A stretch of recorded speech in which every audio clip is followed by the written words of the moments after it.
And I had just finished installing one of the big bases we had was in Libya, Wheelis Air Force Base. Mm-hmm. And it wasn't just a base.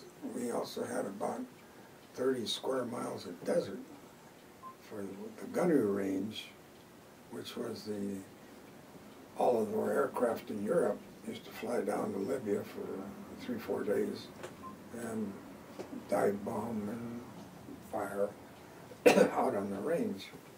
So we had about 14,000 civilian workers out on the range. I had just finished installing Chappie James as a colonel in command of the wing at Wheelis. And I was back in Madrid, my home. My red phone rang, and I picked it up, and it was Chappie. I said, "This better be good, Chappie. It's 4 o'clock in the morning." He said, "Oh, yeah, it's very good." He said, "This Captain Gaddafi just kicked the king out, King Idris. All hell's breaking loose." I said, "Well, you want me to send some Marines in, Chappie?" "No, boss, you don't need to do that. These Arabs haven't forgotten the Nubians. I'm straddling the main gate, 6-shooter in each. They're not coming through, but they want to talk to you." So, well, actually, they wanted to talk to whoever was the commander of 16th. The commander of the 16th was off over in Germany racing his Porsche on the Autobahn. So I grabbed the T-39. My son, Richard, the oldest one, was a cadet at the academy, and he was on leave, so I threw him in there, and we went down to Libya. Ambassador Palmer was our ambassador there, and he was all Twitter because he said, we have to negotiate with him, and you will be representing the military. Mr. Robinson's coming from Washington from the State Department. Now, don't get too excited because our contract for Wheelis in the desert was with King Idris, and he's no longer there. And besides that, the contract was due up now in 1969, so we would have to be renegotiating, and with this, I doubt if we are. So it's not important, but the main thing that we want is our 14,000 civilians allowed to leave peacefully with all their personal belongings. So that's what we want to negotiate. So he said, however, the negotiations will take place in the palace down there in the capital. He said, but he wants to see you and me in his quarters privately before, and I'm concerned about security. I said, well, sir, he can't possibly do anything to us. Don't worry about it. He is Gaddafi? Yeah. Okay, gotcha. So that late afternoon, we met with him in his quarters, and he regaled us with, he was going to bring out the women from behind the veil, coeducational education, coeducational government jobs, so forth. And of course, Palmer was eating this up, and this was just about right, you know. So he was setting the ground. The next, well, a couple of days later, we were down at the palace. They had it lined up as a table. They wanted us seated there first, and they marched in and sat down. But as they did, they took their automatic weapons off their shoulder and put it on the table. So through an interpreter, he said, we will now begin the negotiation on the withdrawal of America from Libyan soil. I said, Your Excellency, I said, the United States has never negotiated under duress. might I have you remove your guns from the table, please? And that's when I knew he was a schizophrenic. His eyes could kill me, but he was still smiling. So they removed the guns, and so we proceeded on with the argument. And he laid down what he wanted.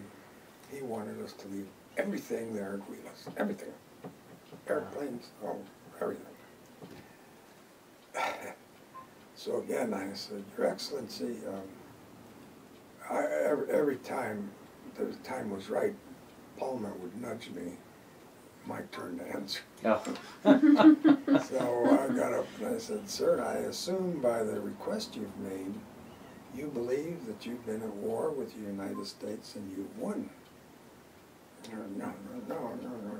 Says, why? I said, well, because in accordance with the Geneva Convention, only the winner gets the spoils, sir. And so we're going to take our stuff out.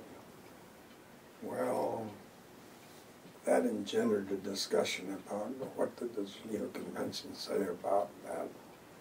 So he was going to get his Palestinian lawyer, and he wanted us to furnish a lawyer, and they would discuss the legal aspects of that. So Palmer sent a word back to Washington, send the best lawyer they had on the Geneva Convention.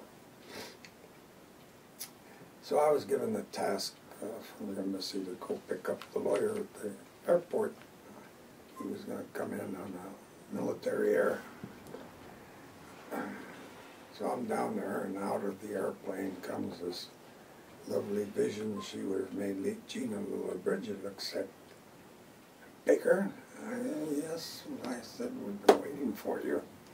You know, and so on the way back, I said, I assume before you go see the ambassador, you might want to go to the little girls' room. So I said, Mr. Ambassador, they send us a woman to negotiate this Gaddafi. He was reaching for the phone. I said, I said, remember that 1 hour, what he was going to do with regards to women? Let's make him eat it. Yeah. And so he got it all set up. We're all seated, talking. And he gave the high sign, and she came in the little side door. Al-Huni was Gaddafi's right-hand guy. Al-Huni, I think, he's an American University graduate, perfect English, very Americanized. He was rocking back and forth in his chair, and he saw this vision come by. He went over backwards.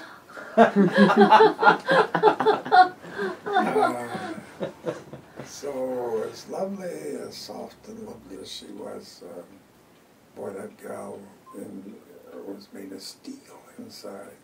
She had the Palestinian lawyer for lunch. Wow. Yeah.